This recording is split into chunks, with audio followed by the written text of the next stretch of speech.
Dear listeners, this is the final third part of this detective novel.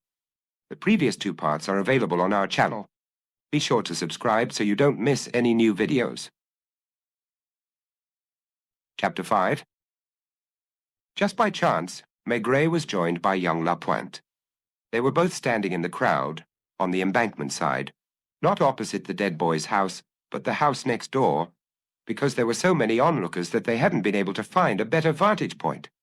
There were cars, including many chauffeur-driven limousines, all along the embankments, from Pont Louis-Philippe to Pont Sully, and others were parked on the other side of the island, on Quai de Béthune and Quai d'Orléans. It was a cool morning, chilly, one might have said, very bright, very cheerful, pastel-colored. They saw the cars stopping in front of the big, black-draped gate, and people going inside and upstairs where they would bow in front of the coffin before reappearing and waiting outside for the convoy to form. A red-haired photographer, bare-headed, walked back and forth, pointing his lens at the rows of onlookers. He was not universally well received, and some people had no qualms about expressing their feelings to him. Nonetheless, he carried on imperturbably with his work. The public, particularly the ones who complained, would probably have been surprised to learn that he didn't belong to a newspaper, an agency, or a magazine, but that he was there on Maigret's orders. Maigret had gone to the laboratory at the police judiciaire early that morning, and with Moyes had chosen Van Hammer, the best and, most importantly, the most resourceful of the available photographers. I would like photographs of all the onlookers, first of all opposite the dead boy's house, then opposite the church, when the coffin is brought there, then when it comes out, and finally at the cemetery. Once the photographs have been developed, study them under the magnifying glass. It's possible that one person or several people will appear in all three places. They're the ones who interest me. Make enlargements without the people around them. In spite of himself, Maigret looked around for a light-colored raincoat with a belt and a dark hat. There was little chance of the murderer still wearing the same clothes, because the morning papers had given a description of them.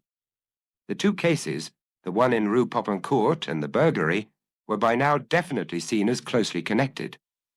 There was much talk of the role of the police judiciaire and the previous day's interrogations, and the photographs of the 4 arrested men had been published. In one of the papers, below the portrait of de Marley the sailor, in a raincoat and a brown hat, it said, "Is this the murderer?" The crowd was a mixture. First of all, near the house, there were those who had gone to pay their last respects to the dead boy, and who were waiting to take their place in the cortege.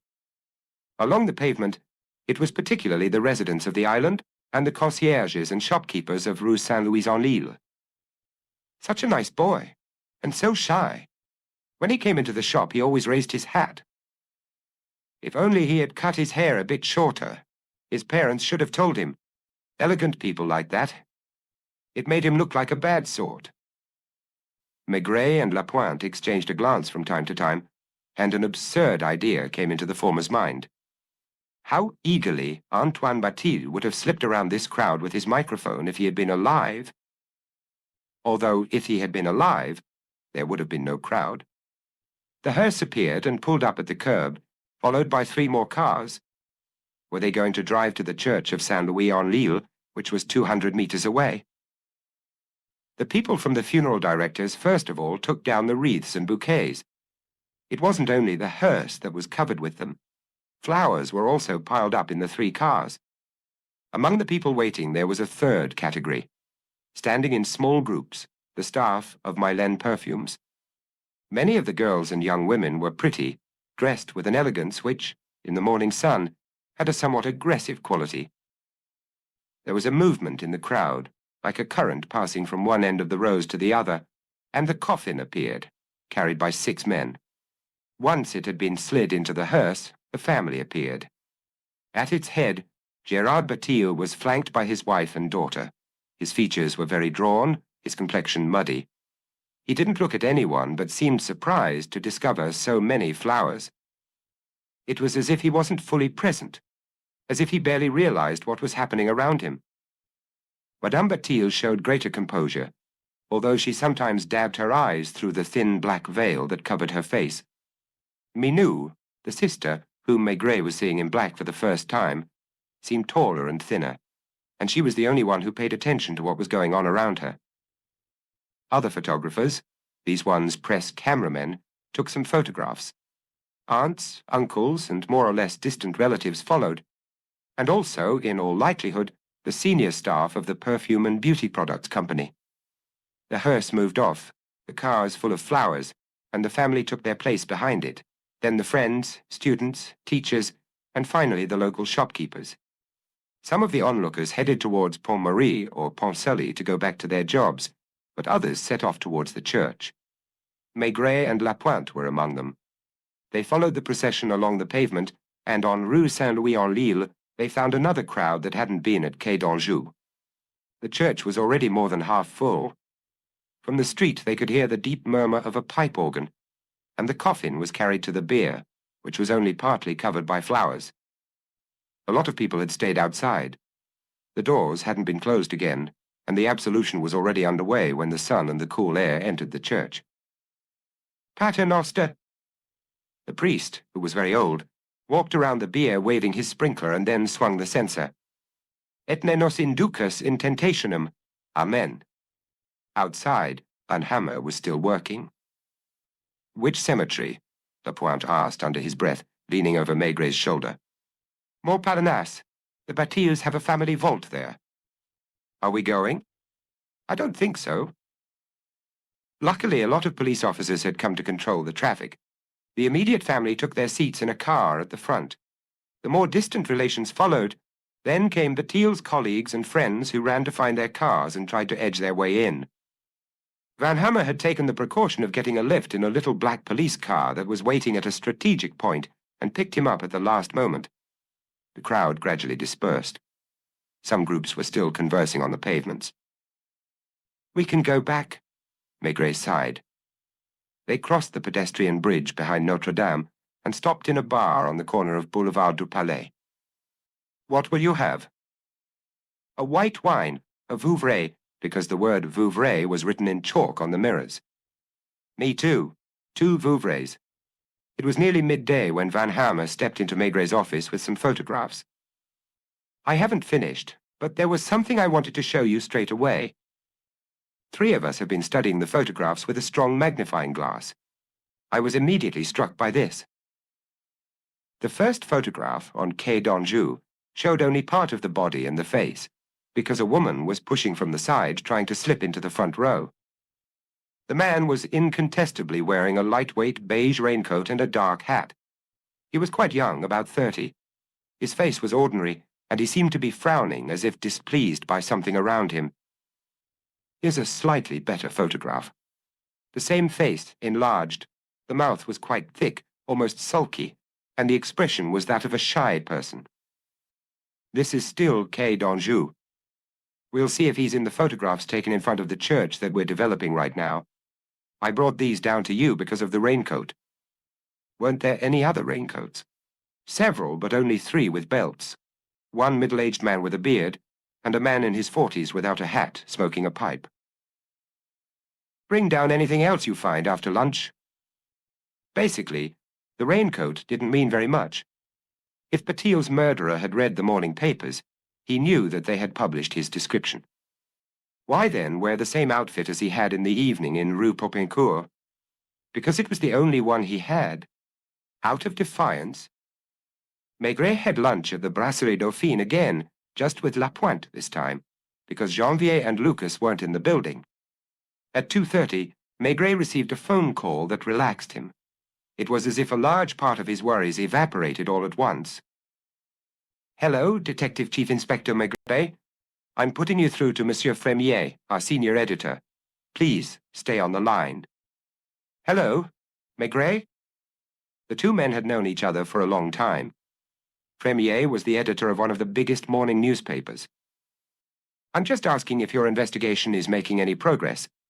I'm taking the liberty of calling you because we've just received quite a curious message. And it came by express telegram, which is quite rare for an anonymous communication. I'm listening. You know that we published the photograph of the members of the Jouy-en-Josas gang this morning. Below the picture of the sailor, my editor insisted on printing the words, "Is this the murderer?" I saw. This cutting that has just reached us has just one word written in green ink, in large letters. No. Maigray's face brightened. If you'll forgive me, I'm going to send one of my men to fetch the message. Do you know which post office it was sent from? Rue de Faubourg Montmartre. May I ask you, Inspector, not to mention this to any other journalists? I can't publish this document until tomorrow morning. It's already been photographed, and the print will be ready shortly. Unless you ask us to keep it secret. Number, on the contrary. I'd even like you to comment on it. One moment. The best thing would be to suggest that it's a joke, stressing that the real murderer wouldn't risk compromising himself like that. I think I understand. Thank you, Fremier. I'll send someone to you straight away. He went into the inspector's office, sent one of them to the Champs-Élysées, and asked Lapointe to follow him into his office. You look quite perky, Chief. Not really, not really. There's still a chance that I may be mistaken. He told Lapointe the story of the photograph cut from the newspaper and the no written in green ink. I'm even quite pleased about this green ink. Why? Because the person who struck 7 times in 2 rounds, if one might put it like that, under lashing rain, while a couple was walking along the pavement and a woman was looking through the window, isn't entirely a man like any other. I've often noticed that people who use green ink or red ink feel a profound need to distinguish themselves. For them, it's only one way of doing it. Do you mean that he's a madman? I wouldn't go that far. A lot of people would say, an oddball. They exist on various levels. Van Hammer stepped into the office, carrying a thick bundle of photographs, some of which were still wet. Have you found the man in the raincoat anywhere else? Only 3 people apart from family and close friends appear in all 3 places. Quai d'Anjou, outside the church, and finally not far from the vault, in Montparnasse Cemetery. Show me. First of all, there's this woman. A young woman of about 25 with a dramatic facial expression. She looked uneasy, tormented. She wore a badly cut black coat, and her hair fell untidily on either side of her face. You told me only to pay attention to the men, but I thought... I understand. Maigret looked at her intensely, as if to penetrate her secret. She looked like a working-class girl who paid little attention to her outward appearance. Why was she as upset as the members of the family? More upset than Minou, for example. Minou had told him that her brother had probably never slept with a woman.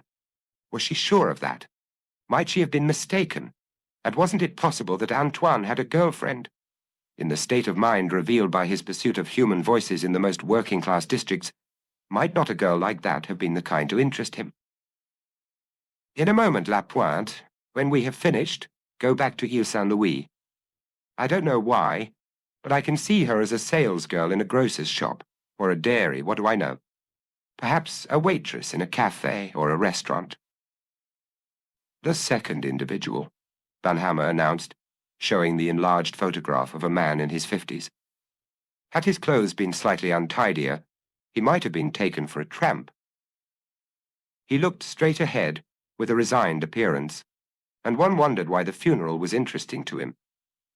It was hard to imagine him stabbing a young man 7 times and then running off. The murderer hadn't come to the area in a car. That was more or less certain.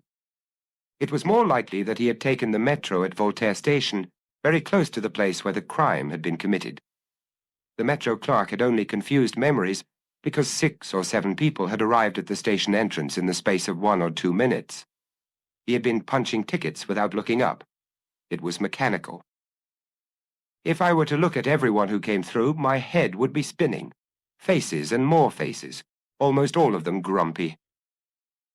Why had this shabbily dressed man stayed in front of the house, and then in front of the church, and why had he gone to Montparnasse Cemetery after that? What about the third one? Maigret asked. You know him. He's the one I showed you this morning. You'll notice that he doesn't hide. He must have noticed that I was at all 3 places. Here, in the avenue at the cemetery, he's looking at me curiously, as if wondering why I was photographing the crowd and not the coffin or the family. It's true. He doesn't look worried or preoccupied. Leave these photographs with me. I'm going to look at them in my own time. Thanks, Van Hammer. Tell Mose I'm very happy with the work you've done. In that case, Lapointe asked, once he was on his own with Maigret, Shall I go to the Ile Saint-Louis and show people the photograph of the girl? It'll probably turn out to be pointless, but it's worth a try. Check if Janvier is back. Janvier quickly stepped into the office and glanced curiously at the pile of photographs. There you are, Janvier. I'd like you to go to the Sorbonne. I think it'll be easy for you to go to the office and find out what courses Antoine Batil attended most assiduously. So I'm to question his fellow students? Exactly. He may not have had any real friends, but he must sometimes have chatted to other students. Here, first of all, is a photograph showing a girl who seemed to be upset at the funeral this morning, and who followed the coffin all the way to the cemetery. Someone might have met him with her. Maybe they've just heard of her. I get it. This one shows a man in a raincoat who was at Quai d'Anjou, then opposite the church, and finally at Montparnasse Cemetery. Show them that one too, just in case. I hope there's a class this afternoon and you'll be able to wait for them coming out.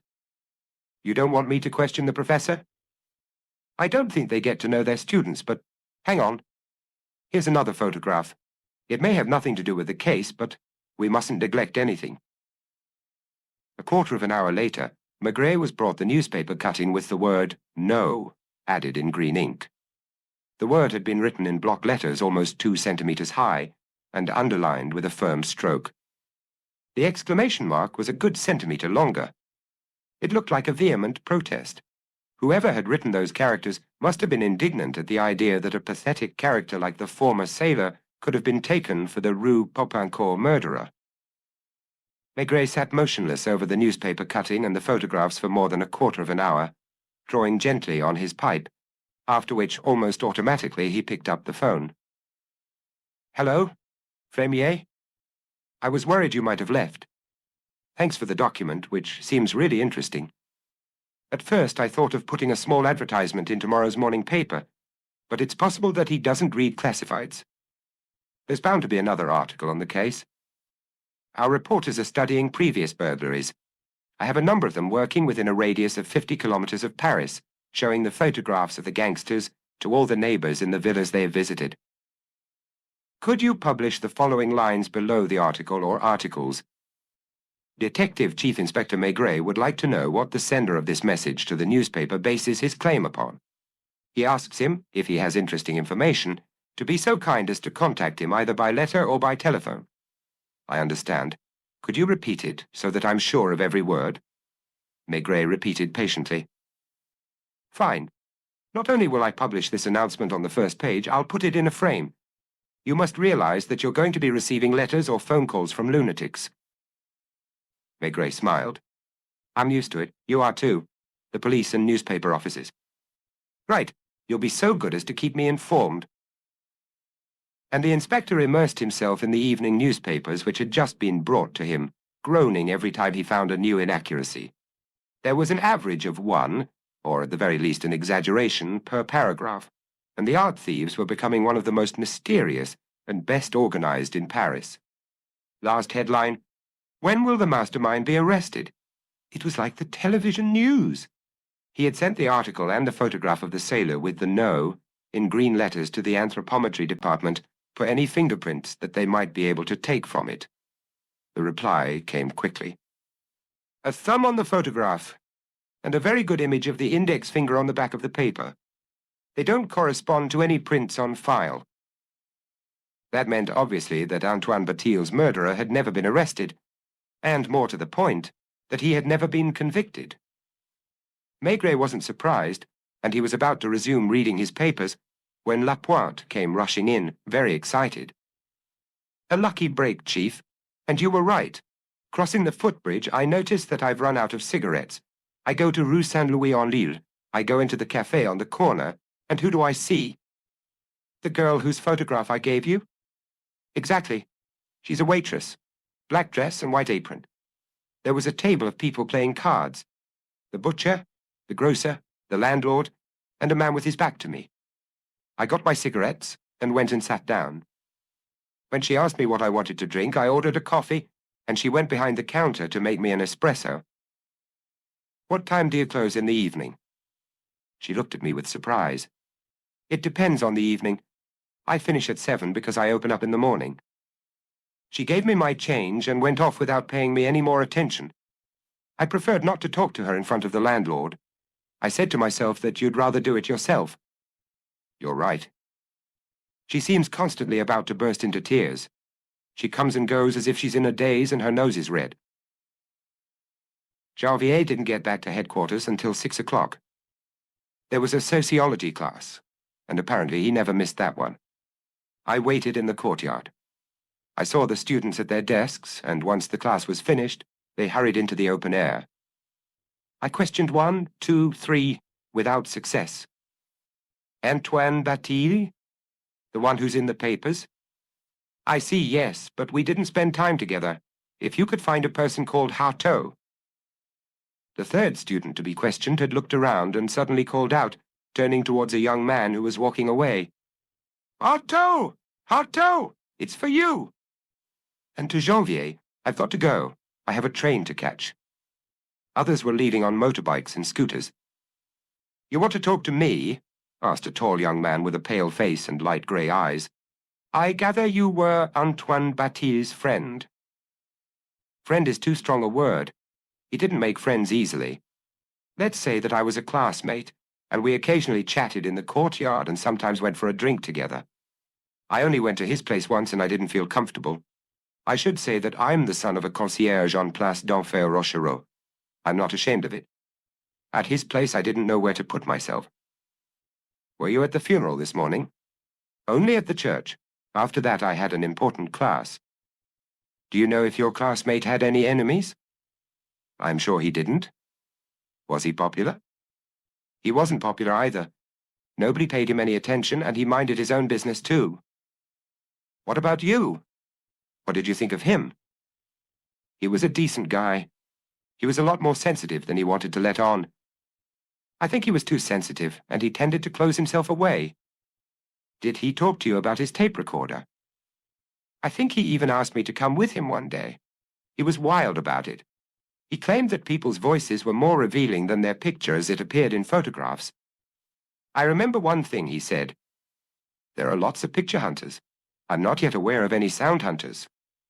He hoped to be given one of those miniature tape recorders made in Japan for Christmas, the ones you can hold in the palm of your hand. They don't yet have them in France, but apparently they're waiting for them. He would only have known them from magazine articles.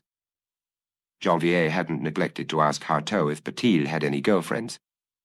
No girlfriends, no, at any rate not that I knew of. It wasn't his style, and he was shy and reserved, but he'd been in love for a few weeks. He couldn't help talking to me about it.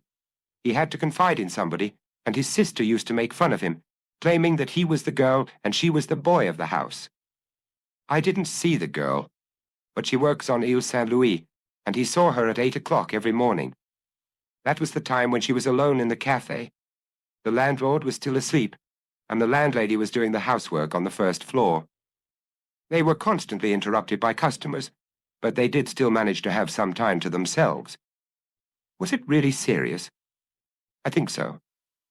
What were his intentions? From what point of view? How did he see his future, for example? He planned to take classes in anthropology next year. His dream was to be appointed professor in Asia, in Africa, in South America, one after the other, so that he could study the different human races. He wanted to prove that they were all essentially the same, that differences would vanish as living conditions balanced out on all latitudes. Did he plan to marry? He wasn't yet talking about that. It's too recent. In any case, he didn't want to marry a girl from the same social class as himself. Was he rebelling against his parents, against his family? It wasn't even that. I remember he said to me one day, "When I go back home, I feel as if I'm in 1900. Thank you. Sorry for taking up your time." And Janvier concluded, "What do you say, Chief? What if that girl has a brother? What if they went further than young Harteau thinks?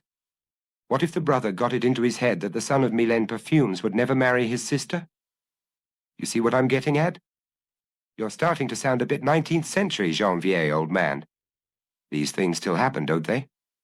Haven't you read the statistics? So-called crimes of passion have declined by over half, and will soon seem like a quaint anachronism. In fact, Lapointe has found her, and she does work on Ile Saint-Louis. I'll try and have a chat with her tonight. What should I do now? Nothing, anything, everyday tasks. We'll wait. At 6:15, Maigret was having an early evening drink at the Brasserie Dauphine, where he met up with 2 of his colleagues. At the office, they sometimes spent whole weeks without seeing each other, each one confined in his own department. The Brasserie Dauphine was the neutral terrain where everyone finally met up. So, that murder in Rue Popincourt, are you starting to work for Rue des Saussayes now? At 6:50, Maigret took a stroll along Rue Saint-Louis-en-Lille and could see the girl in the café, serving the customers. The landlady was at the till, the landlord was serving at the bar. It was the brief flurry of early evening aperitifs. At 7:05, the girl went through a door and came back out a few moments later in the coat that she was wearing in the photograph. She said a few words to the landlady and left. She made straight for Quai d'Anjou without looking around, and Maigret had to quicken his pace to catch up with her. "Excuse me, mademoiselle." She misunderstood and started to run. "I'm Detective Chief Inspector Maigret. I'd like to talk to you about Antoine." She stopped dead and looked at him with an anxious expression. "What did you say?" "But I wanted to talk to you about—" "I heard you, but I don't understand. I don't—" "There's no point denying it. Who told you?" "Your photograph, or rather your photographs. You were outside the dead boy's house this morning, with a handkerchief clenched in your fingers. You were there when the funeral service started and when it ended, and then you were at the cemetery. Why was my photograph taken?" "If you would take a moment and walk with me, I'll explain. We're looking for Antoine Batille's murderer. We don't have any serious trails, no useful clues. In the hope that this murderer would be attracted by the funeral of his victim, I had photographs taken of the rows of onlookers. Then the photographer looked to see who could be found at Quai d'Anjou, outside the church and at the cemetery." She bit her lips. They walked quite naturally along the embankment and passed in front of the building where the Batilles lived. The black drapes with their silver tassels had disappeared. The windows were lit on every floor. The house had resumed its usual rhythm of life. "What do you want from me?" "I want you to tell me everything you know about Antoine. You were the person closest to him." She blushed suddenly. "What makes you say that?" "He said it in a different way. He had a classmate at the Sorbonne. The concierge's son." "Yes. He was the only one. He didn't feel at ease with the others. He always had a sense of being different. Well, he gave this fellow Harteau to understand that one day he was going to marry you." "Are you sure he said that?" "Didn't he say it to you?" "Number I wouldn't have accepted. We were from different worlds." "Perhaps he wasn't from any world except his own. Besides, his parents. How long had you known him?" "Since I've been working at the café. That's 4 months. It was in the winter, I remember. It snowed the first day I saw him. He was buying a pack of guitans. He came in to get a pack every day." "How long was it before he waited for you when you were leaving work?" "Over a month." "Did you become his girlfriend?" "Just a week ago today." "Do you have a brother?" "I've got 2. One in the army in Germany, the other works in Lyon." "Are you from Lyon?" "My father was from Lyon. Now that he's dead, the family has dispersed and I'm alone in Paris with my mother. We live on Rue Saint-Paul. I worked in a big store, but I couldn't cope. It was too tiring for me. When I found out that they were looking for a waitress in Rue Saint-Louis-en-Lille—" "Did Antoine have any enemies?" "Why would he have had enemies?" "Because he liked taking his tape recorder round some very seedy places. Nobody paid him any attention. He sat in a corner or leaned on the bar. He took me with him twice." "Did you meet up every evening?" "He came to get me from the bar and brought me home. Once or twice a week we went to the cinema." "Can you tell me what your name is?" "Mauricette." "Mauricette what?" "Mauricette Gallois." They had slowly turned back, crossed Pont Marie, and were now in Rue Saint-Paul. "This is my place. Is there anything more you want to ask me?" "Not for now. Thank you, Mauricette. Good luck." Maigret sighed, and by Saint-Paul metro station, he took a taxi that brought him home in a few minutes. He tried not to think about his investigation, and after turning on the television out of habit, He turned it off again for fear that it might be talking about Rue Popincourt and the art thieves again. What are you thinking about? That we could go to the cinema, and that it's almost mild this evening. We'll be able to walk all the way to the Grands Boulevards. It was one of his favorite pastimes. After a few steps, Madame Maigret took his arm, and they walked along slowly, stopping from time to time to look at a window display. They talked about nothing in particular, a passing face, a dress, the last letter from his sister-in-law. That evening, Maigret fancied a Western, and they had to go all the way to Port Saint-Denis to find one. In the interval, he had a glass of Calvados, and his wife settled for a verbena tea. At midnight, the lights went out in their apartment. It hadn't occurred to Maigret that the previous day had been the first day of spring. It had turned up right on time. He saw again the light on Quai d'Anjou in the morning, outside the dead boy's house. At 9 o'clock he had a phone call from Poiret, the examining magistrate. Any news, Maigret? Nothing so far. At any rate, nothing precise. You don't think that sailor... What's his name again? Yvon de Marle. I'm convinced that while he's up to his neck in the art theft case, he has nothing to do with the murder in Rue Popincourt. Do you have an idea? It may be taking shape. It's still too vague to talk about, but I expect certain developments quite soon. A crime of passion? I don't think so. Financially motivated? He hated these classifications. I don't know yet. He wouldn't have to wait long to find out. The phone rang half an hour later. It was the desk editor at one of the evening papers. Inspector Maigret? This is Jean Roland. I'm not disturbing you. Don't worry. I'm not calling you for information, although if you have any, it would always be welcome. Maigret was rather chilly with the editor of that newspaper, precisely because he complained about not always being told important news items before anybody else. We print as much as 3 other newspapers. It would be natural. It wasn't war between them, more a sort of sulk. That was probably why the desk editor called him rather than his boss. Did you read our articles yesterday? I've skimmed them. We've tried to analyze the possibility of a close relationship between the 2 cases. In the end, we've found as many clues for as against. I know. And yet this article brought us a letter which we found in the morning mail that I'm going to read to you. Just one moment. Is the address written in block letters? Yes. The letter, too. I imagine it's on ordinary paper of the kind that they sell in packs of 6 in tobacconists and grocers. Right again. Have you had another letter? Number go on. I'll read it. Dear Sir, I have read with care the articles published over the last few days in your estimable newspaper about what is called the Rue Popincourt affair and the affair of the paintings. Your editor is attempting unsuccessfully to establish a connection between the 2 affairs. I find it naive on the part of the press to imagine that young Batil was attacked on Rue Popincourt because of a tape. And in any case, did the murderer take his tape recorder away? As to the sailor de Marle, he has never killed anyone with his Swedish knife. Those knives are sold in every good ironmongery, and I have one myself. Except that mine really did kill Antoine Batil. I'm not boasting, believe me. I'm not proud of it. On the contrary. But I'm weary of all this fuss. And most importantly, I don't want an innocent man like de Marle to pay in my place. You may publish this letter if you see fit. I guarantee that it is only the truth. Thank you. Yours faithfully. Of course, there was no signature. Do you think it's a joke, Inspector? Number. Is it serious? I'm sure it is.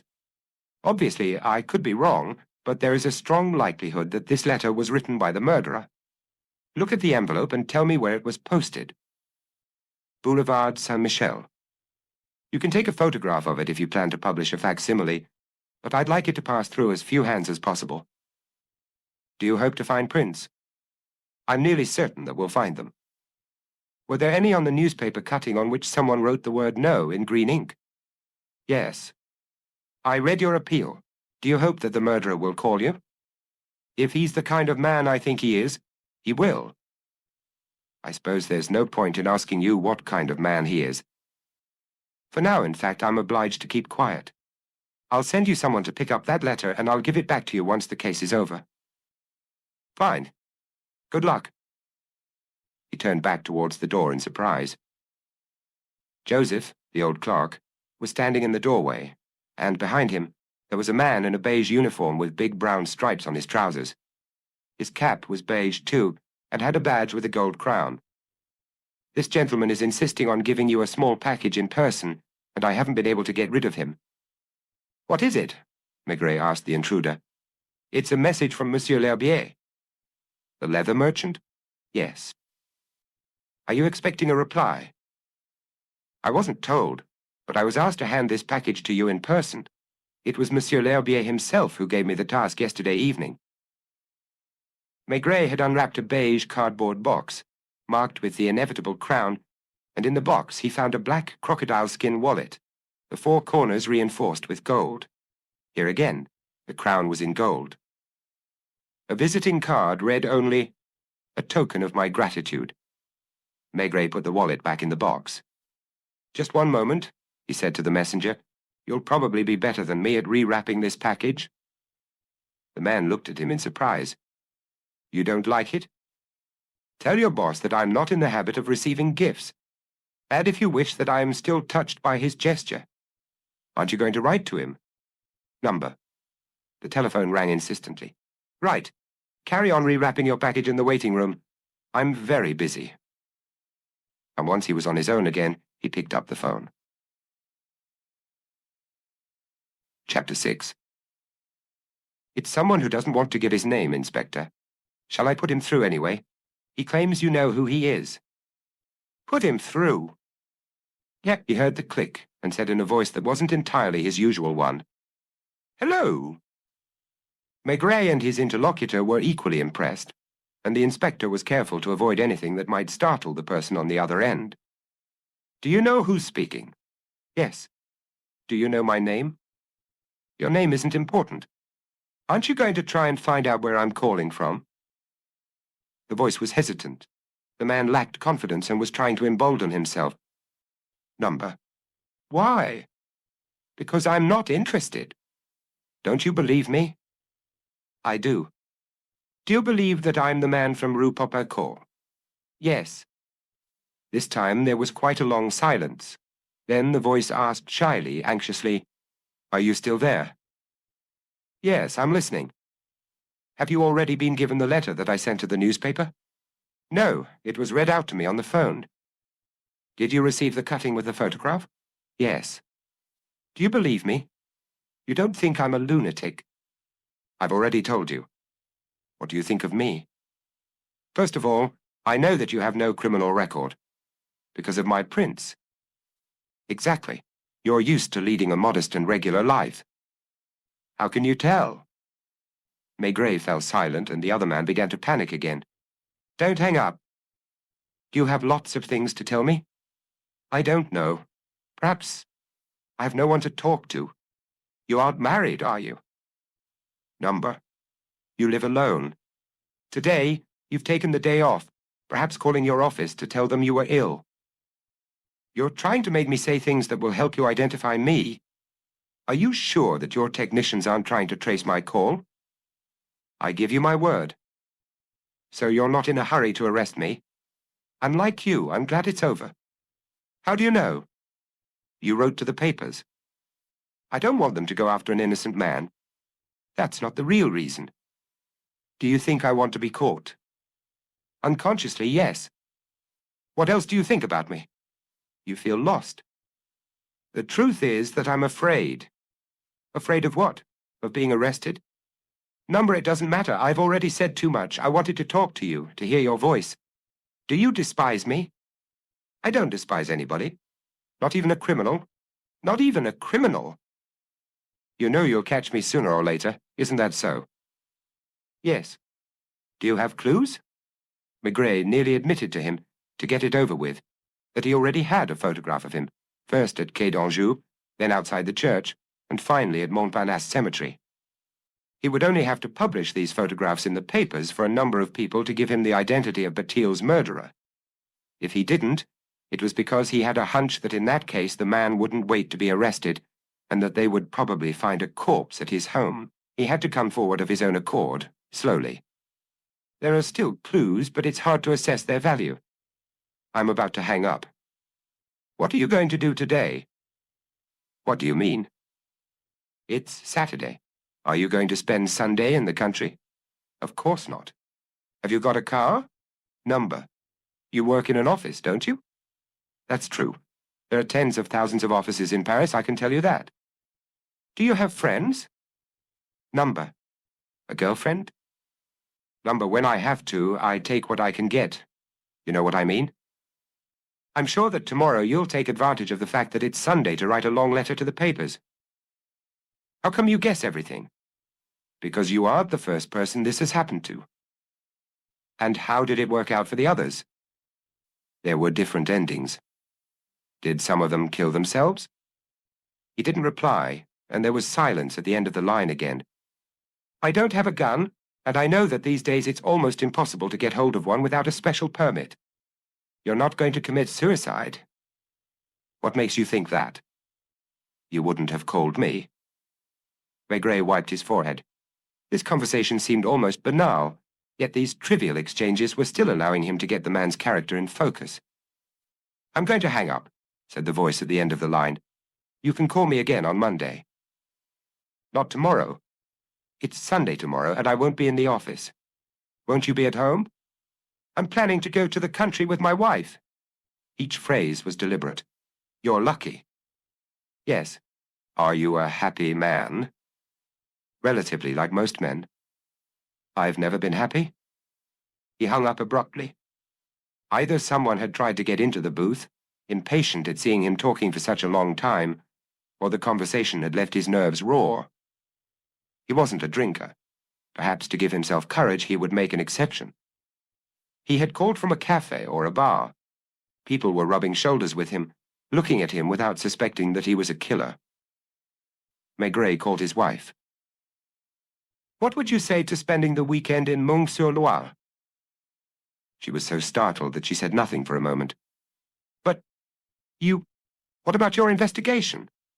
It needs to stew. When would we leave? After lunch. By car? Of course. Even though she had been driving for a year, she still wasn't confident, and she always took the wheel with uncontrollable apprehension. Buy something for dinner this evening, because the shops may be closed by the time we get there, and something to make a large breakfast with tomorrow morning. We'll have lunch at the inn. Among his closest colleagues, the only one available was good old Janvier, and he invited him to go for a drink. What are you doing tomorrow? You know, Chief. Sunday is the day for my mother-in-law, the children's uncles and aunts. We're going to Meung. He and his wife had lunch quickly at Boulevard Richard-Lenoir. Then, after doing the washing up, Madame Maigret went and changed. Is it cold? Chilly. Can I wear my floral dress? Why not? You're taking a coat, aren't you? An hour later, they entered the flow of tens of thousands of Parisians heading for a patch of green. They found the house as clean and tidy as if they had left it the previous day, because a local woman came in twice a week to air it, dust it, and clean the parquet floor. There was no point talking to her about new cleaning products. Everything was waxed, even the furniture, and there was a strong smell of polish. Her husband looked after the garden, and Maigret found crocuses in the lawn and, at the foot of the back wall, in the most sheltered spot, daffodils and tulips. His first concern was to go to the first floor to put on an old pair of trousers and a flannel shirt. He always felt that the house, with its exposed beams and dark corners, and the peace that reigned there, was like a priest's house. He wasn't unhappy with this, quite the contrary. Madame Maigret busied herself in the kitchen. Are you very hungry? Normally hungry. They didn't have a television down here. After dinner, when the weather was a little warmer, they sat in the garden and watched twilight fall and darken the landscape. That evening they went for a gentle walk, going down to the Loire, which, after the rains earlier that week, rolled with muddy water and swept tree branches along. Are you worried? He had been silent for a long time. Not exactly. Antoine Batile's killer called me this morning. To taunt you, out of defiance. He needed reassurance. And he turned to you. There was no one else available to him. Are you sure he was the murderer? I said the killer. A murder assumes premeditation. His act wasn't premeditated. Not exactly, unless I'm mistaken. Why did he write to the papers? Did you read that? Yes. At first I thought it was a prank. Do you know who he is? No, but I could find out in 24 hours. Aren't you interested in arresting him? He'll give himself up of his own accord. And what if he doesn't give himself up? If he commits another crime? I don't think that. But Maigret was in a state of suspense. Was he right to be so sure of himself? He thought of Antoine Batille, who had dreamed of studying tropical people and who wanted to marry young Mauricette. He wasn't yet 21, and he had been brought down in a deluge in Rue Popincourt, never to get back to his feet. He slept badly. Twice he opened his eyes, thinking that he heard the phone ringing. He won't kill again. He tried to reassure himself. Basically, he's the one who's frightened. A real Sunday sun, a sun of childhood memories. Beneath the dew, the garden smelled good, and the house smelled of eggs and ham. The day passed uneventfully. Still, Maigret's face seemed to be behind a veil. He couldn't relax completely, and his wife was aware of it. At the inn, they were welcomed with open arms, and they had to clink glasses with everyone because they were almost considered as locals. A game of cards this afternoon? Why not? They ate local roulettes made locally, cocoa vin blanc and, after goat's cheese, rum babas. About 4 o'clock? Of course. He looked for the most sheltered corner of the garden to set down his wicker armchair, and with the sun warming his eyelids, he soon fell asleep. When he woke up, Madame Maigret made him a cup of coffee. It was a pleasure to see you sleeping so well. He had something like a taste of the countryside in his mouth, and he thought he could still hear the flies buzzing around him. Wasn't it strange to hear his voice on the telephone? Neither of them could help thinking about it, each in their own way. After 40 years in the job, I'm still impressed when I encounter a man who was killed. Why? Because he has crossed the line. He didn't provide any further information. He knew what he meant. A man who kills cuts himself off in a sense from the human community. In the blink of an eye, he stops being an individual like the rest. He wanted to explain himself, to say that. He had the words on the tip of his tongue, but he knew that it was no use. No one would understand him. Even real killers, professionals. Their manner is aggressive, sarcastic. It's because they need to show off, to make themselves believe that they still exist as men. Will you be getting back very late? I hope to be back before 6:30. He met up with his old friends from the town, sound people for whom he wasn't the famous Detective Chief Inspector Maigret, but a neighbor, and also an excellent fisherman. The red mat was spread out in front of them. The cards, which had seen better days, were slightly sticky. The local white wine was cool and fresh. Your call. Diamonds. His opponent on the left announced a sequence of 3, his partner 4 queens. Trumps. The afternoon was spent playing cards, fanning them out, announcing runs of 3 or royal pairs. It was like a restful hum. From time to time, the landlord came in to take a look at how each of them was playing, and left again with a knowing smile. Sunday must have seemed like a long day to the man who had killed Antoine Batille. Maigret hoped that he hadn't stayed at home. Did he have a small apartment with his own furniture, or did he pay for a room by the month in a modest hotel? It was better for him not to stay within 4 walls, to go outside and lose himself in the crowd, or perhaps go to the cinema. In Rue Popincourt, on Tuesday evening, it was raining so hard that it looked like a cataclysm, and fishing boats had been lost in the Channel and the North Sea. Wasn't that important in its way? And perhaps also in its way, Antoine's jacket, his long hair. Maigret tried not to think about it, to concentrate on the game. So, Inspector, what do you say? I'll pass. The white wine had gone to his head a little. He wasn't used to it anymore. It went down like cool water, and it was only later that you felt the effects. I'll have to be getting back. We'll stop at 500 points, all right? Let's go for 500 points. He lost and paid for the rounds. It looks as if you've been neglecting your game in Paris. A bit rusty, aren't you? A bit? Yes? You'll have to come for a bit longer at Easter. I hope so. It's the best I can hope for. There are criminals who... And there it was. All of a sudden he was thinking about the phone call again. Good evening, gentlemen. See you next Saturday? Maybe. He wasn't disappointed. He had had the weekend he had decided to have, but he couldn't hope that his worries and responsibilities wouldn't follow him to the country.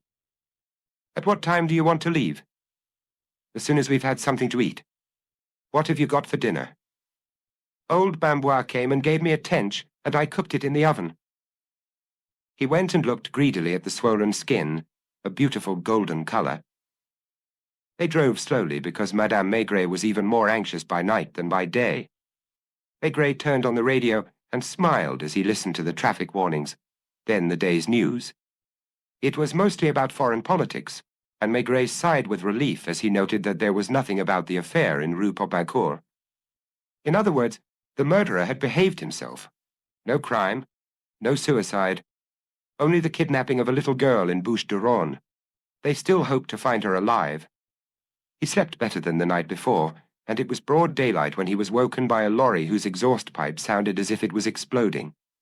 His wife was no longer beside him. She had probably just got up, because the bed was still warm, and she was busy making coffee in the kitchen. Leaning on the banisters, Madame Maigret watched her husband going heavily downstairs, a little as if she was watching a child going off to sit a difficult exam. She knew barely any more than the newspapers, but what the newspapers didn't know was how much energy he put into trying to understand, how much he concentrated during certain investigations. It was as if he identified with the people he was hunting, and suffered the same torments as they did. He was lucky enough to find an open platform bus, and that way he was able to go on smoking his first pipe of the morning. No sooner had he arrived in his office than Detective Chief Inspector Grosjean called him on the phone. "How's it going, Maigret?" "Very well. And you? Those shady characters?"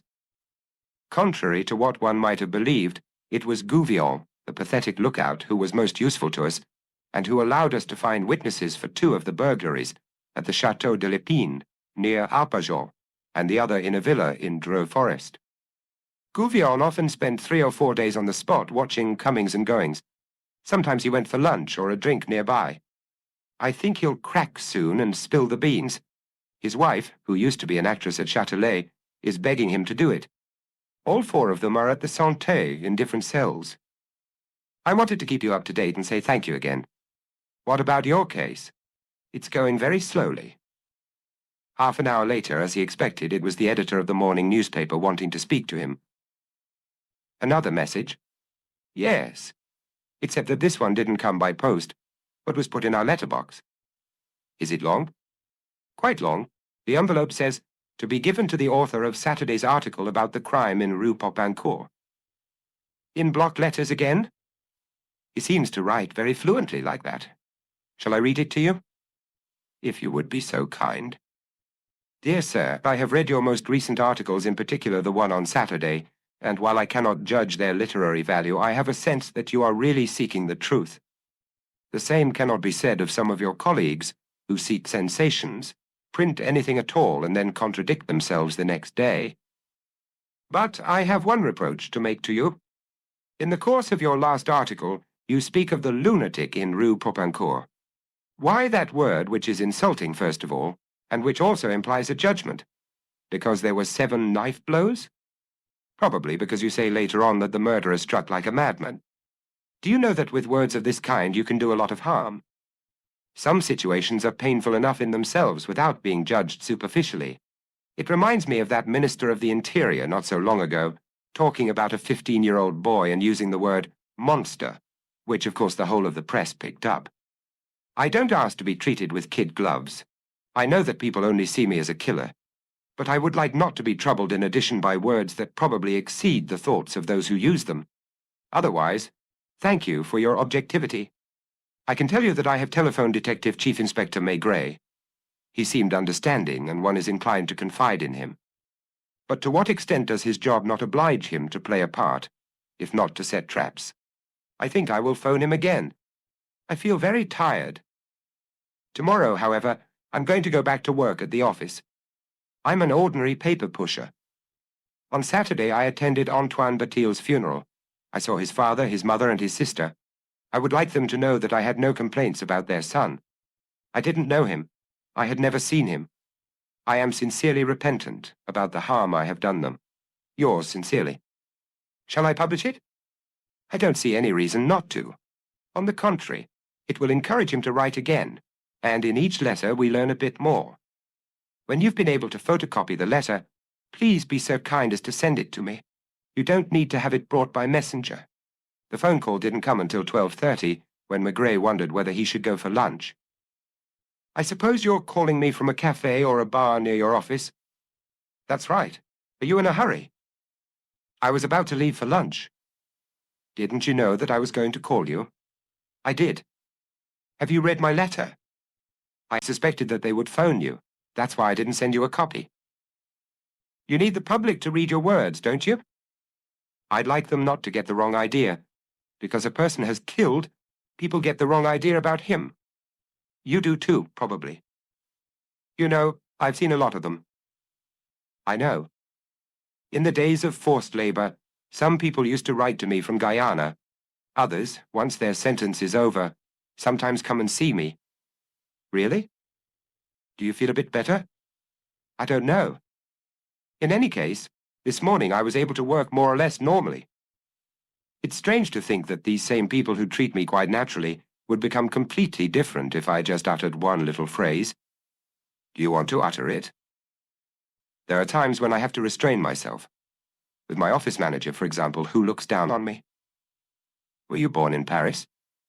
In a small provincial town. I won't tell you which one, because it would help you to identify me.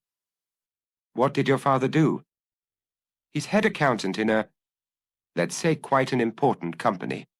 Their right-hand man, you understand. The idiot that the bosses can keep there until 10 o'clock at night and make him come in on Saturday afternoon, if not Sunday. And your mother? She's in poor health. As far back as I go in my memories, I always see her ill. Apparently it started after I was born. Do you have any brothers or sisters?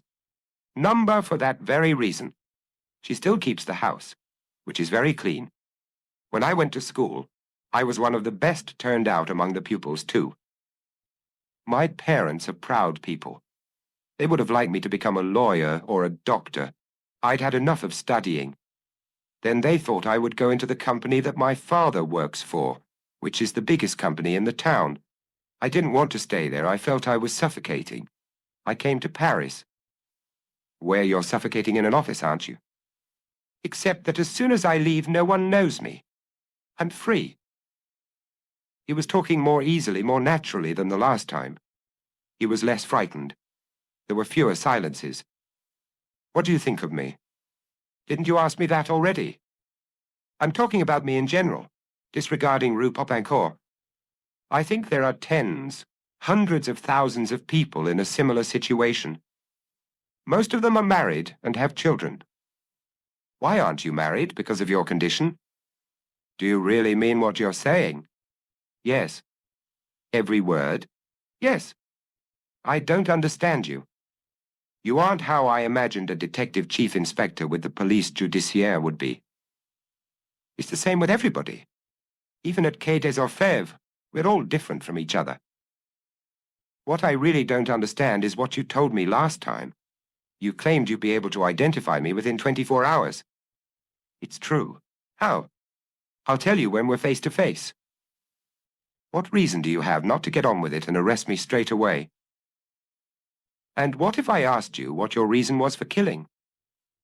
There was a silence even more troubling than the others, and Maigret wondered if he had gone too far. Hello, he said. Yes. I'm sorry for being harsh. You must face the facts. I know. That's what I'm trying to do, believe me. Perhaps you imagine that I write for the papers, And I'm calling you because I need to talk about me. Basically, it's because it's all so wrong. What's wrong? What people think. The questions I'll be asked by the court if I'm ever brought to trial. The summing up by the assistant public prosecutor, and even, perhaps especially, the plea by my lawyer. Are you already thinking that far ahead? You have to. Are you planning on handing yourself in? You think I'll be doing that soon, don't you? Yes. Do you think I'll be relieved? I'm sure of it. I'll be locked up in a cell and treated like... He didn't finish his sentence, and Maigret avoided intervening. I don't want to keep you longer. Your wife will be waiting for you. I'm sure she won't be getting impatient. She's used to it. Silence again.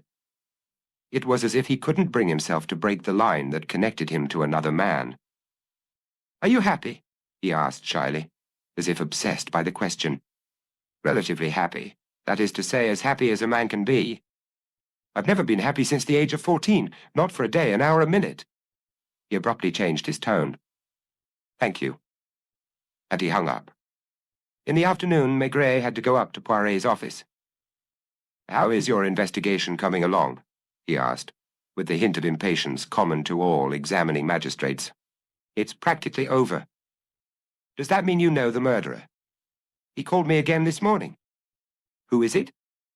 Maigret took from his pocket the enlarged photograph of a face taken in the crowd, in the sun on Quai d'Anjou. Is it this young man? He's not all that young. He's about 30. Have you arrested him? Not yet. Where does he live? I don't know his name or his address. If I'd published this photograph, people who see him every day, his colleagues, his concierge, whoever, would recognize him and immediately tell me. Why don't you? That's the question that's troubling him too, and which he asked me for the second time this morning. Had he called you already? On Saturday, yes. You realize, Inspector, the responsibility that you're assuming. And in any case, it's a responsibility that I share indirectly now that I've seen this photograph. I don't like that. Neither do I. Except if I went too quickly, he probably wouldn't allow himself to be arrested, and would prefer to end it all. Are you afraid that he'll kill himself? He hasn't much to lose, don't you think? Hundreds of criminals have been apprehended, and very few have taken their own lives. What if he was of that type? Has he written to the papers yet? A letter was deposited in a newspaper's letterbox, yesterday evening or last night. I think that mania is well known. If I remember my criminology courses correctly, it's usually the preserve of the paranoid. According to psychiatrists, yes? You don't agree with them? I don't know enough to contradict them. The only difference between them and me is that I don't divide people into categories. But it's necessary. Necessary why? To judge them, for example. It's not my role to judge. I was told that you'd be hard to handle. The magistrate said that with a faint smile, but he still meant it. Shall we do a deal? It's Monday. Let's say Wednesday at the same time. I'm listening. If your man isn't behind bars, you'll send his photograph to the papers. You really want me to do that? I'm giving you as much time as I think is necessary. Thank you. Maigret went back down to his floor and opened the door to the inspector's office. He didn't need them especially. Are you coming, Janvier? In his office, he went over to the window and opened it because he was hot, and the noise from outside suddenly filled the room. He sat down at his desk and chose a pipe with a curved stem that he smoked less often than the others. No news? No news, Chief. Sit down. The magistrate hadn't understood. For him, criminals were defined by one article or another of the penal code. Maigret also sometimes needed to think out loud. He called me again. Has he decided to hand himself in? He wants to. He's still hesitating, the way one hesitates to jump into icy water. I suppose he trusts you. I think so, but he knows it's not down to me. I'm just back from upstairs. When the examining magistrate starts questioning him, unfortunately he'll grasp certain realities. I know a bit more about him. He comes from a small provincial town and preferred not to tell me which one. That means it's a very small town, where we would easily have been able to pick up his trail. His father is a head accountant, a right-hand man, as he says, not without bitterness. I know the type. They wanted him to be a lawyer or a doctor. He couldn't complete his studies, and he didn't want to go into the same company as his father either. That's not uncommon, as I told him. He's an office clerk. He lives alone. He has a reason for not getting married. Did he tell you what? No, but I think I understand. But Maigret avoided saying anything more on the subject. There's nothing I can do but wait. He will probably remind me tomorrow. On Wednesday afternoon, I will have to send his photograph to the newspapers. Why? An ultimatum from the examining magistrate. He doesn't want to assume the responsibility of waiting for longer than that. Do you hope that... The phone rang. It's your anonymous caller, Inspector. Hello. Monsieur Maigret. Forgive me for hanging up on you this morning. There are moments when I say to myself that nothing makes any sense. I'm like a fly bumping into a window as it tries to escape the four walls of the room. You're not in the office? I went in. I did so in good faith. They gave me an urgent file. When I opened it and read the first few lines, I asked myself what I was doing there. I was seized by a sort of panic, and on the pretext of going to the toilet, I went out into the corridor. I paused just long enough to grab my raincoat and hat in passing. I was worried that I was going to be caught, as if I felt I was being hunted down. At the start of the call, Maigret had gestured to Janvier to pick up the second receiver. What part of town are you in? On the Grands Boulevards. I've been walking in the crowd for over an hour.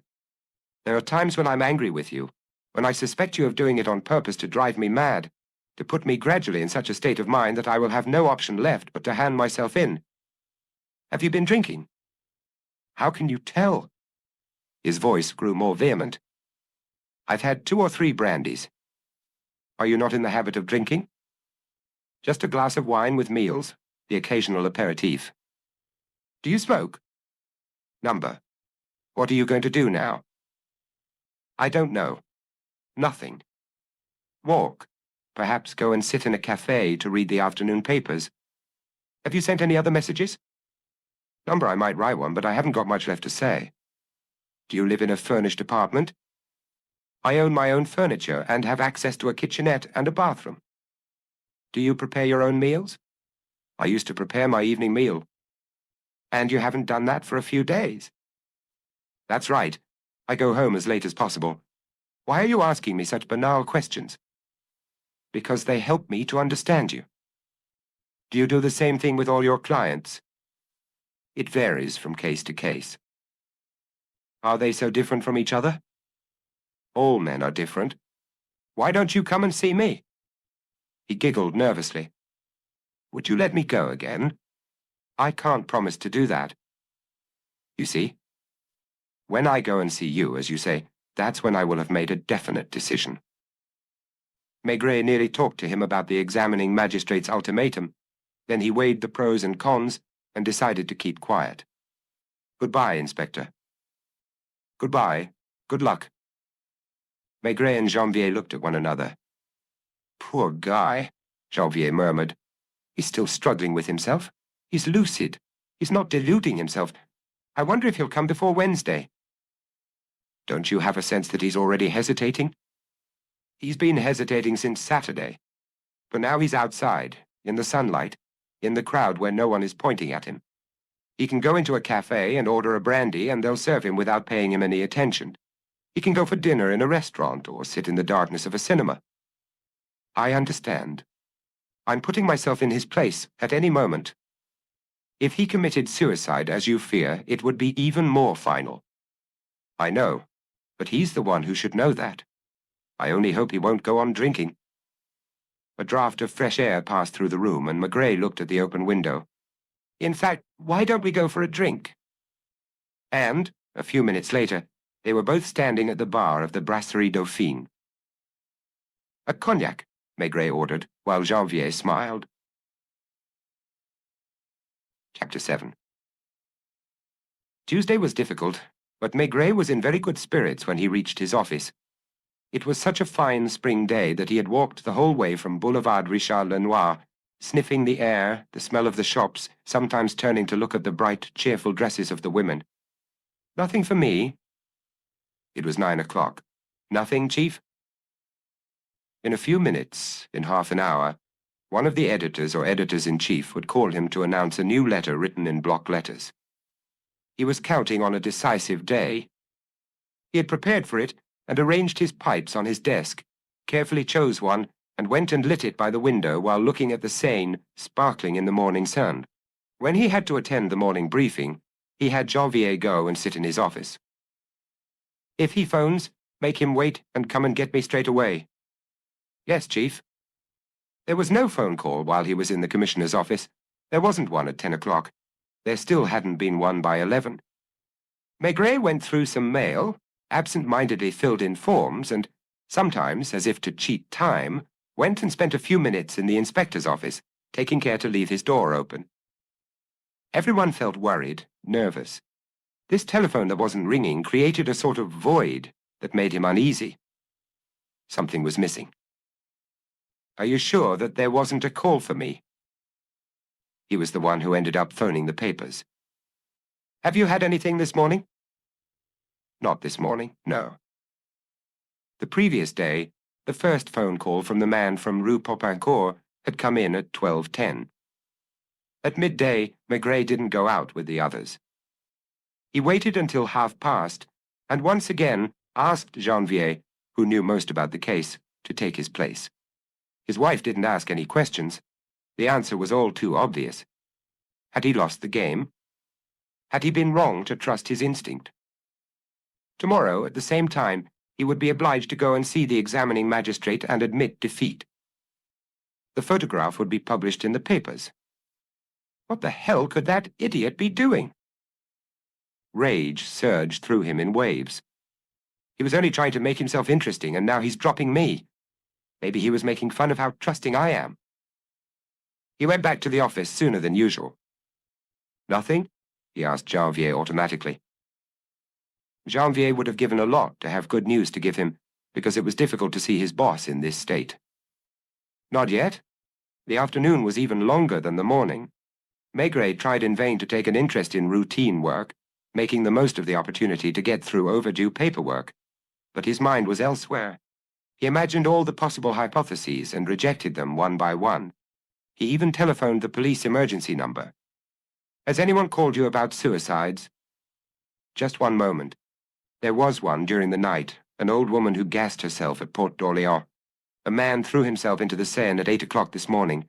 We were able to save him. What age? 42. Neurasthenic. Why was he so bothered? He had done what he could. It was time to face up to reality. He wasn't unhappy because he had been deceived, but because his intuition had failed him. Because then it was serious. It meant that he had lost touch, and in that case, damn, damn, and damn. He had said that at the top of his voice in the solitude of his office, and he picked up his hat and went, without an overcoat, all alone, towards the Brasserie Dauphine, where he drank 2 large beers at the bar, one after the other. No phone call? He asked as he came back. By 7 o'clock there had been no call, and he resigned himself to going home. He felt cumbersome, and not at peace with himself. He took a taxi. He didn't enjoy the sun or the colourful bustle of the streets. He didn't even know what the weather was like. He began heavily climbing the stairs and stopped twice because he was slightly out of breath. A few steps away from his landing, he saw his wife, who was watching him come up. She was waiting for him the way one waits for a child coming home from school, and he was about to get cross with her. When he was level with her, she merely said to him in an undertone, "He's here. Are you sure it's him? He told me so himself. Has he been here for a long time?" "Nearly an hour." "Aren't you frightened?" Maigret suddenly felt retrospectively afraid for his wife. "I knew I wasn't in any danger." They whispered outside the door, which was ajar. "We'd been chatting." "About what?" "About everything. Spring, Paris, the little restaurants popular with taxi drivers that are disappearing." Maigret came in at last, and in the living room, which served as both a dining room and a drawing room, he saw a man, still young, rising to his feet. Madame Maigret had invited him to take off his raincoat, and he had set his hat down on a chair. He was wearing a navy blue suit and looked younger than he was. He forced a smile. "Forgive me for coming here," he said. "Up at your office, I was afraid that they wouldn't let me see you straight away. People tell so many stories." He must have been afraid of being beaten up. He was embarrassed and tried to find words to break the silence. He didn't realize that the inspector was as embarrassed as he was. Meanwhile, Madame Maigret had gone back into the kitchen. "You're just as I imagined you would be. Take a seat. Your wife has been very patient with me." And as if he had forgotten to do it until then, he took a Swedish knife from his pocket and held it out to Maigret. "You'll be able to have the blood analyzed. I haven't cleaned it." Maigret set it down casually on a pedestal table and sat down in an armchair facing his visitor. "I don't know where to start. It's very difficult. First of all, I'm going to ask you some questions. What's your name?" "Robert Bureau. Bureau like an office. You could say it's symbolic, because my father and I—" "Where do you live?" "I have a small lodging in Rue de l'École de Médecine, in a very old building at the end of the courtyard. I work in Rue Lafitte for an insurance company. Or rather, I did work. It's all over, isn't it?" He uttered the phrase with melancholy resignation. He was serene and looked at his calm surroundings as if trying to become a part of them. "What town do you come from originally?" "Saint-Amand-Montrond, on the banks of the Cher. There's a big printworks there, the Maman and Delvoye printworks, which does work for several Paris publishers. My father is a clerk there, and on his lips the names of Maman and Delvoye are nearly sacred. We lived, my parents still do, in a small house near Canal de Berry." Maigret didn't want to rush him and get to the essential questions too quickly. "You didn't like your town?" "Number." "Why not?" "I felt as if I was suffocating there. Everyone knows everybody. When you walk down the street, you see curtains twitching in the windows. I've always heard my parents murmuring, 'What would people say?' Were you a good student?" "Until the age of 14.5, I was top of the class. My parents got so used to it that they told me off if I came down a mark in my report." "When did you begin to get frightened?" Maigret had the impression that his interlocutor was becoming paler, that two little hollows formed near his nostrils, and that his lips were growing dry. "I don't know how I've been able to keep the secret until now." "What happened when you were 14.5? Do you know the area?" "I passed through it." "The Cher runs parallel to the canal. In places it's only about 10 meters away. It's broad and shallow, with stones and rocks that mean it can be forded. The banks are covered with reeds, willows, and all kinds of shrubs, especially towards Drevant, a village about 3 kilometers from Saint-Amand. That's where the local children go and play. I didn't play with them." "Why not?" "My mother called them little hooligans. Some of them swam stark naked in the river. Almost all of them were the sons of print workers, and my parents made a big distinction between the workers and the office clerks. There were about 15, maybe 20 of them playing. There were 2 girls with them. One of them, Renee, who must have been 13, was very shapely for her age, and I was in love with her." "I've thought of all that a lot, Inspector, and I wonder if things might have happened differently. I suppose they might. I'm not trying to make excuses for myself. One boy, the butcher's son, kissed her in the bushes. I caught them. They went and swam with the others. The boy was called Raymond Pommel, and he had red hair like his father from whom we bought our sausages. At one point he had gone off to relieve himself. He had come close to me without knowing, and I took my knife out of my pocket and flicked out the blade. I swear I didn't know what I was doing. I stabbed him several times with the sensation of freeing myself of something. For me, at that moment, it was indispensable. I wasn't committing a crime, killing a boy. I stabbed. I went on stabbing when he was on the ground. Then I walked calmly away." He had grown animated and his eyes were gleaming. "They only discovered him 2 hours later. They hadn't noticed that he was no longer with the gang of 20 or so kids. I went home after washing the knife in the canal." "How did you have that knife at such a young age?" I had stolen it a few months earlier from one of my uncles. I was wild about penknives. One Sunday at my uncle's, I noticed that Swedish knife and took it. My uncle looked for it everywhere without thinking of me for a moment. How did your mother not find it, for example? The wall of our house, facing the garden, was covered with Virginia creeper, and its dark foliage framed my window. When I didn't have my knife in my pocket, I hid it in the thickest part of the vine. No one thought of you. That's what surprised me. They arrested a sailor, whom they then had to release. They thought of every possible suspect except a child. What was your state of mind? To tell you the truth, I felt no remorse. I listened to what the women said in the street. I read the newspaper from Montluçon which talked about the crime, without feeling concerned. I felt no emotion as I watched the funeral passing by. For me, at that moment, it was already part of the past, part of the inevitable. I had nothing to do with it. I don't know if you understand. I think it's impossible. If you haven't been through it.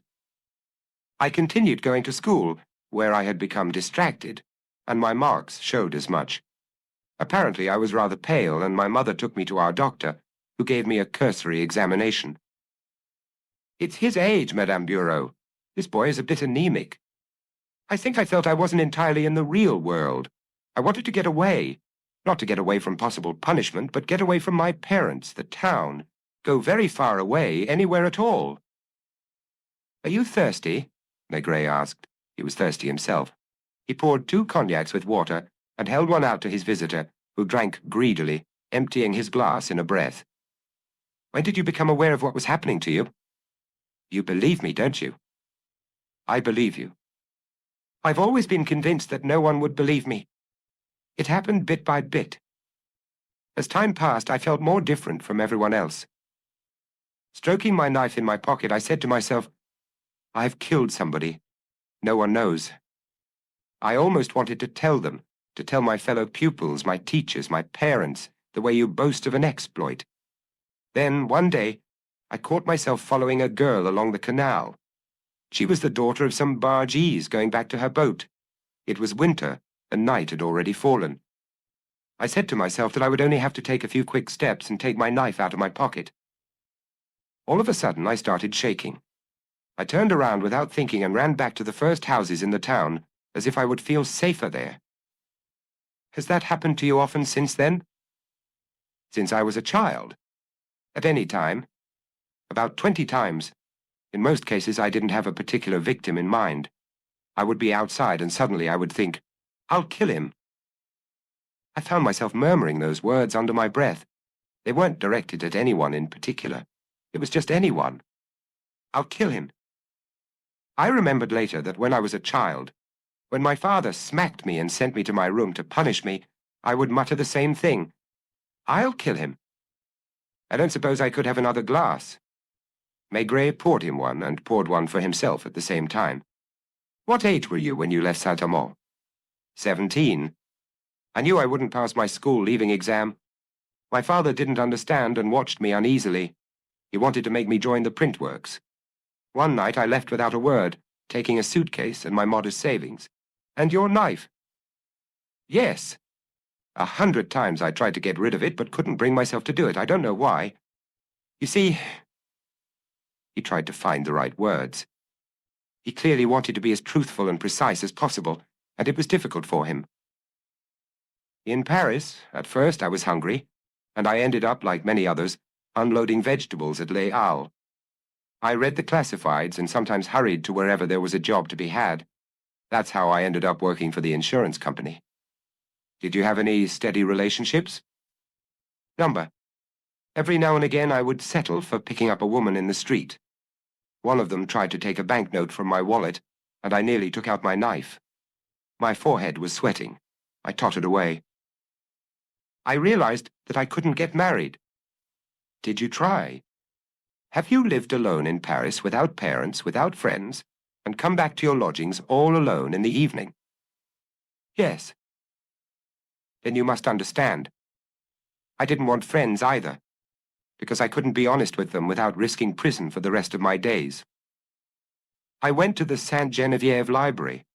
I devoured psychiatric treatises, always hoping to discover an explanation. I probably lacked knowledge of the basics. When I thought that my case corresponded to a particular mental illness, I realized that I didn't have this symptom or that. I became more and more anxious. I'll kill him.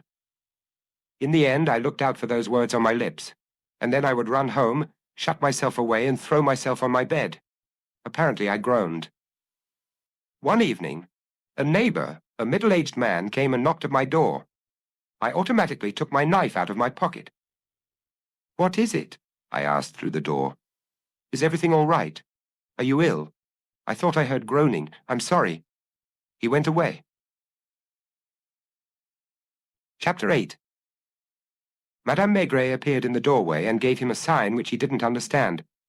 So far removed was it from this atmosphere.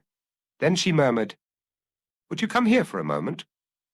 In the kitchen she whispered, "Dinner's ready. It's after 8.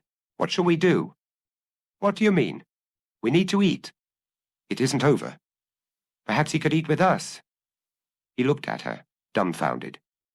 For a moment, her suggestion even struck him as quite natural. "Number, we don't need a laid table, a family dinner. It would make him horribly uncomfortable. Do you have any cold meat or cheese?" "Yes." "In that case, make some sandwiches and serve them with a bottle of white wine." "How is he?"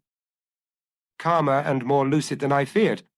I'm beginning to understand why he didn't get in touch all day. He needed to take a step back." "From what?" "From himself, did you hear? At 14.5, he killed a boy." When Maigret came back into the living room, Robert Bureau, embarrassed, murmured, "I'm keeping you from your dinner, aren't I?" "If we were at Quai des Orfèvres, I'd have sandwiches and beer sent up. There's no reason not to do the same thing here. My wife is making us sandwiches, and she will serve them with a bottle of white wine." "If I'd known—" "If you'd known what?" "That someone might understand me. You're probably an exception. The examining magistrate won't have the same attitude, and neither will the jury. I've spent my life being afraid of striking again without intending to. I watched myself all the time, in a sense, wondering if I wasn't about to have an attack. At the slightest headache, for example. I've seen I don't know how many doctors. I didn't admit the truth to them, of course, but I complained of violent headaches accompanied by a cold sweat. Most of them didn't take it seriously and prescribed aspirin. A neurologist in Boulevard Saint-Germain gave me an electroencephalogram. According to him, there's nothing wrong with my brain." "Was that recently?" 2 years ago. I almost wanted to whisper to him that I wasn't normal, that I'm sick, since he couldn't work it out by himself. Sometimes when I passed by a police station, I wanted to go in and say, "I killed a kid when I was 14. I feel I risk killing again. It needs to be cured. Lock me up. Have me looked after." "Why didn't you?" "Because I read the crime pages. At almost every trial, psychiatrists give statements, and often people make fun of them. When they talk about diminished responsibility or mental illness, the jury doesn't take it into account. At best, it reduces the sentence to 15 or 20 years. I tried to muddle through on my own to feel the attacks coming, to run and lock myself away at home. That worked for a long time." Madame Maigret brought them a tray of sandwiches, a bottle of Puy Fuissé, and 2 glasses. "Bon appétit." She withdrew discreetly to go and eat alone in the kitchen. "Help yourself." The wine was cold and dry. "I don't know if I'm hungry. There are days when I barely touch food, others, on the contrary, when I feel terrible hunger. That may be a sign as well. I look for signs everywhere. I analyze all my responses. I attach importance to my slightest thoughts. Try to put yourself in my place. At any moment I could—" He bit into his sandwich, and was the first to be surprised to find himself eating normally. "And to think I was afraid of being wrong about you. I had read in the papers that you were humane, and that sometimes brought you into conflict with the public prosecutor's office. On the other hand, they also talked about how you make people talk during interrogations. You treat the accused gently and cordially to win his trust, and he doesn't realize that you're gradually drawing the truth out of him." Maigret couldn't help smiling. "Not all cases are the same. When I called you, I weighed each of your words, each of your silences. You finally came forward. I no longer had any choice. I felt that everything was collapsing. Wait, let me confess something to you. Yesterday, at one point, on the grand boulevards, the idea came to me of attacking some random person in the midst of the crowd to strike out around me wildly in the hope of getting myself shot down. Can I pour myself some more? He added with slightly sad resignation, I won't be able to drink anything like this for the rest of my days. For a moment, Maigret tried to imagine what Poiret's face would have been like if he had been able to witness this exchange. Bureau went on. There were 3 days of torrential rain. People often talk about the moon in relation to people like me. I have observed myself. I haven't noticed my impulses being more frequent or stronger when the moon is full. Instead, what counts is a certain intensity. In July, when it's very hot, for example. In winter, when big snowflakes fall. It's as if nature is going through a crisis and... Do you understand? That incessant rain, the squalls, the noise of the wind shaking the shutters of my bedroom, it all put my nerves on edge. In the evening, I left my lodgings and started walking through the storm. After a few minutes, I was drenched, and I deliberately lifted my head to receive the sheets of water fully in my face. I didn't hear the signal, or if I did, I didn't obey. I should have gone home rather than carrying on. I didn't look where I was going. I walked and walked. Eventually, my hand gripped the knife in my pocket. I saw the lights of a little bar in quite a dark street. I heard footsteps in the distance, but they didn't worry me. A young man in a light-colored jacket came out, with his long hair plastered to the back of his neck, and something clicked. I didn't know him. I'd never seen him before. I couldn't see his face. I stabbed him several times. Then, as I left the scene, I realized that the relief hadn't come, and I retraced my steps to stab him again and lift his head. That's why they talked about a frenzied attacker. They also talked about a madman. He fell silent and looked around him, as if surprised by the setting in which he found himself. I'm definitely mad, aren't I? There's no way I'm not sick. If someone could cure me, that's been my hope for so long. But you'll see, they'll just settle for sending me to jail for the rest of my days. Maigret didn't dare to reply. You're not saying anything? I'd like you to receive treatment. You don't really expect it to happen, do you? Maigret drained his glass. Drink up. In a little while we'll go to Quai des Orfèvres.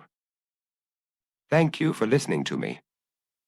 He emptied his glass in one, and Maigret topped it up. Bureau hadn't been wrong about much.